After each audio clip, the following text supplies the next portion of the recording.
Hello, Princess on a Pillow here. I am here to do a review slash recap with my opinion on 90 Day Fiance The Other Way, Season 7, Episode 15. It's titled Lo Siento. I think it means I'm sorry. Who said they were sorry? I don't think anybody was sorry about anything this episode. Let's get started. Okay, so the first couple is Manu and Anthony. According to Manu, everything is going great. Her and Ben have bonded. They are still looking at houses because they want to move as soon as possible. Manu is partnering with a friend of hers to start her own beauty brand. But she is hiding this from Anthony. When Anthony comes to pick her up from her friend's office, she sat him down with the friend and told him that she has been working on a skincare brand. Anthony said, okay, what's the big deal? So what's the big deal? He knew she was working on something. I think they've talked about it before, but he just didn't know the details. He said, okay, so what's the big deal? Manu told him that they need to invest money. In order to make money, you have to spend money, right? So she told him they need to invest money. Anthony asked her how much and how soon. Because, they're in the process of buying a house. She told him to get started, it'll be $5,000 to $10,000. Manu told him that she would find a temporary gig in order to get the money. She told him she is going to try her very best not to touch the money that they put aside for the house. But they're in the same boat that they were in when they were in the States. She working her butt off and him staying home with Ben. That's the same thing that was happening in the States. They're right back where they started. In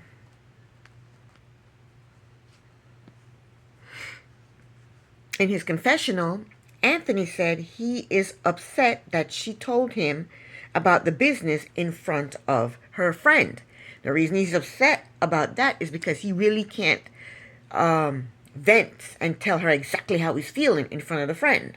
He wants to have a different persona. He doesn't want the friend to see how, really crabby he is and unreasonable. Because I think he's very unreasonable.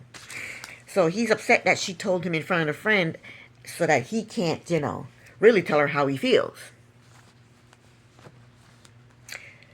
So in her face, he's pretending like, oh, I support you. That's okay. That's great. That's wonderful. But we know how he really feels. But Anthony is not looking for a job. Anthony does not want to work. So he can't get mad at Manu for wanting to work and support the family, right? He should be happy that she wants to work and bring money in because he ain't doing it. Somebody has to bring home the bacon. So on the drive home, he let her know how he really feels. He told her, we are trying to buy a house. And you're wanting to start a business? She said, he said, what if it becomes too much?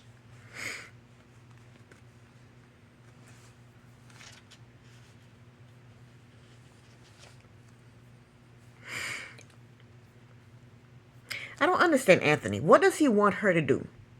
He want them to just sit at home and play with Ben and just be, bums and not work. She has to work because he's not working. So somebody has to work. I don't understand his the way he thinks, his mentality. I think Anthony's a bum. He has no ambition, none whatsoever. So Manu is trying to convince him that the business won't take over her life like the business did in the States. But Anthony thinks Manu is going back to her old ways. And I'm on Manu's side. She wants to work to support her family. Someone has to do it. Because all Anthony is doing is sitting on his arse and doing absolutely nothing. That was the end of them. Next we have Madeline and Luke. It's the weekend of their wedding, but Luke has a business meeting to go look at the plot and the design for where he wants to build his hotel. Madeline is annoyed that he set up a business arrangement on the weekend of their wedding. So then Madeline claims she's not feeling well. And I guess they want us to think she's pregnant. So next they are driving to this business appointment, and Madeline jumps out of the car and throws up on the side of the road. They want us to think Madeline is pregnant. I don't think Madeline is pregnant. She says she feels dizzy and weird. So Luke got her some, she asked for some lime, and Luke got her some lime. And she got pissed at him because he's not catering to her like she wants him to cater to her. In her confessional, Madeline told us that her and Luke have unprotected sex. She said she don't think they are ready for a baby because they have a lot of problems. Well, if you are not ready for a baby, Madeline, don't have unprotected sex. You know how babies are made. I mean, it's not rocket science. If you're not ready for a baby, don't have unprotected sex. But I don't think she's pregnant. I think it's a storyline. So next, they tour the area where they plan on building the hotel. And everything is going well. They love the designs. They love the area. And then Luke told Madeline that he is going to put a plot in both their names, and the rest will be in just his name. But Madeline is pissed. She don't want that. She wants everything to be in her name as well. She asked him if he's changed his mind, if he's going back on his word. And they showed a clip when he was trying to make up with her. He said to her, I will put a plot in your name. Oh, no, he said, I'll put a plot in our name. He was trying to trick her because he wanted to get back with her. So he told her, and in her mind, she heard, yes, I'll put the entire project, the entire hotel in our name. That's what she heard in her mind, but what came out of his mouth was, I'll put a plot in our name. That's exactly what he said, but she didn't hear that. So she said, you're going back on your word? He's not going back on his word. He's telling you exactly what he told you back then. In his confessional, Luke said he doesn't want to put anything in her name. But he said he doesn't want to put anything in her name because if he puts everything in her name and they get a divorce, then he'll lose everything. And that's exactly what will happen. She'll take it all. She will take it all if he put it all in her name. Because she gets so mad at him. She's constantly pissed at him. So one day she's just going to, if they get married, if he puts everything in her name and they get married, she's going to take all his stuff. Yep, she sure is. Madeline she's a gold digger. She is a gold, and he knows it. He knows it. So, of course, because he's telling her he's going to put a lot in both of their names only, he's not going to put anything else in her name, she's pissed. She doesn't want him talking to her. She doesn't want him touching her. She walks off. Next, we see her, but you know what? She's a hypocrite.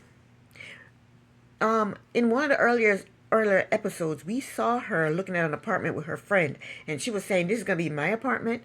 Luke has nothing to do with it. His name is not going to be on it. And I think she even said, I'm not even going to tell him about this apartment that I'm buying. So if she can have something in her name all by herself, why can't he have something in his name all by himself? She's a hypocrite. Yes, she is. So she goes to the car and she's fake crying. And then when he's not sympathetic to her fake tears, she starts yelling at him. Then they get to the hotel and she sits down and tell him that she's pregnant. She only told him she thinks she's pregnant. She told him that she's pregnant. Then she throws him a bag of that had a pregnancy test in it. I don't think she took the test yet. I think next episode they're going to show her taking the test. But I don't think that heifer is pregnant. But I'm sick of Madeline. I am so sick of that heifer. Next up we have Jenny and Sumit. Sumit told us that the cafe has been open for a few days and things are going well. They don't have a cash register. What kind of shit is that? How come you don't have a cash register? Go buy an old cash register. Go buy something. But he doesn't have a cash register, so his father is walking around with all the money in his hand. Just walking around with the money in his hand. And Sumit is handling the payments with the apps. He's handling that part. So there was a miscommunication with Jenny and the father. somebody came to buy coffee, and they gave Jenny the money. Jenny goes to the father and asks the father for change. She thought the father, for some reason in her mind, she thought the father was going to give her change for the coffee that was bought, but all he did was give her a change, like for a 10 or change for a 20. He didn't give her a change. He didn't subtract the money out, because how would he know what these people bought? She just came to him and said, I need change. And in her mind, she's thinking he's going to, deduct what they bought and give her the change so that she can give to them. But he gave her change for like a 10 or a change for a 20, and she gave the people the whole money, all the money. So they didn't make a sale on that. It was Jenny's fault, because how was the father supposed to know what they bought and how much change they were supposed to get back? She didn't say that. She just went to him and said, I need change, and he gave her change. So it was Jenny's fault. And the father was pissed. He's like, you just gave them all the money back. And Smith was like, Jenny, it's easy. The money is easy. If they give you 100 and it's the coffee costs 60, you give them 40 back. And she's like, I'm not messing with the money at all. He said, it's simple math. She goes, I'm not messing with the money. And she got mad at him because she doesn't want to mess with money. So she doesn't understand the money, and she doesn't want to mess with the money. In her confessional, she said she doesn't want to be told what to do, and she doesn't want to be told how to do it. And she says she's not going to be here long. She's not going to be at that cafe long. And it's exactly what Smith's friend said. He said, Jenny going to get tired of this, and then she's going to leave. She's going to say, Smith, take me home. I'm ready to go home. I'm done. I'm tired of this. And it's exactly what she's going to do. It's exactly what she's going to do. But she seemed to have gotten the hang of making the coffee. That's good, Jenny. That's good. So if you can get a hang of making the coffee, you can get a hang of the money and how to make change properly. Poor Jenny. She can't do anything right. But she was making the coffee. And one of the guys said he enjoyed the coffee. He said it was freshly ground and he enjoyed the coffee. So she's doing a good job making the coffee. So last but not least, we have Greta and Matthew. Matthew said he dropped Greta off. Well, he did. He dropped her off at a hotel after she packed all her crap up. So she's in the hotel room talking about she feels alone. But that's what she told Matthew she wanted. She told Matthew, I want to be alone. That's what she told him. Now she's bellyaching talking about, I feel alone. Greta is bipolar. She doesn't know what she wants. She's sitting on the bed saying, I left a really good guy. And then she said, I miss him. Then she said, it's freaking me out. She doesn't know what she wants. She's bipolar. She goes from one extreme to the next. In the meantime, Matthew is sad and lonely, and he's having trouble sleeping, because he's sad, and his girlfriend just dumped him, or his fiance just dumped him. Matthew said after he dropped Greta off at the hotel, he told his parents that Greta dumped him. He said they were just as shocked as he was. So he's talking to his father. And his father said he's upset and disappointed with Greta for her quick decision. I'm pissed at Greta because she said 6 months ago when she was in the States, she realized she didn't love him. So why the hell did she bring her butt to England? Why did she come to England? She knew she was coming to break up with him. Why did she come to England to break up with the man? When she could have done it, while she was in the States. She didn't have to get rid of the cat and get rid of all her stuff. She didn't get rid of all her stuff. She probably still got her apartment because she knew she was coming back, because she knew she wasn't going to marry him. 6 months ago, she said she realized she didn't love him. So I'm pissed at her for that. She didn't need to come to England to mess with this man's head and his heart.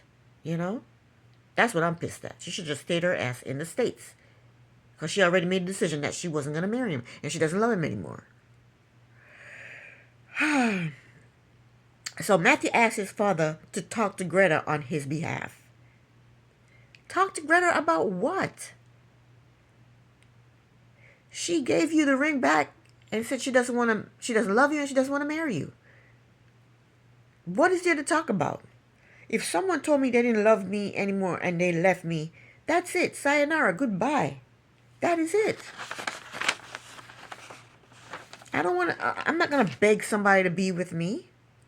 I'm not going to try and force somebody to be with me. You don't want to be with me? Okay, bye. Yeah, it's killing me inside, but I have my pride. I'm not going to go chasing after you. I'm not going to try and get you to change your mind. Because that's not how love goes. You don't, okay, I don't love you anymore. But then you try to get the person to change their mind and get them to try to love you again. That's not how it works. They say they don't love you. Okay, bye. You don't love me? Okay. Thank you for telling me. Instead of cheating on me or stringing me along, thank you. Goodbye. And that's it. That is it. Can't do anything about it. That's it. But he's going to send his father to go talk to her. For what? The father agreed to go talk to Greta. And I have no clue what they're supposed to be talking about. And as far as I'm concerned, the relationship is over with, right? Why is she still there? Why is she still there? Why is she not on a plane back to the States? Why is she sitting in a hotel? Why is she doing that? I don't get it. She can take her butt back to the States. Well, that was the end of the episode. This is the end of my review. Thank you so very much for watching. Princess on a Pillow here. Bye.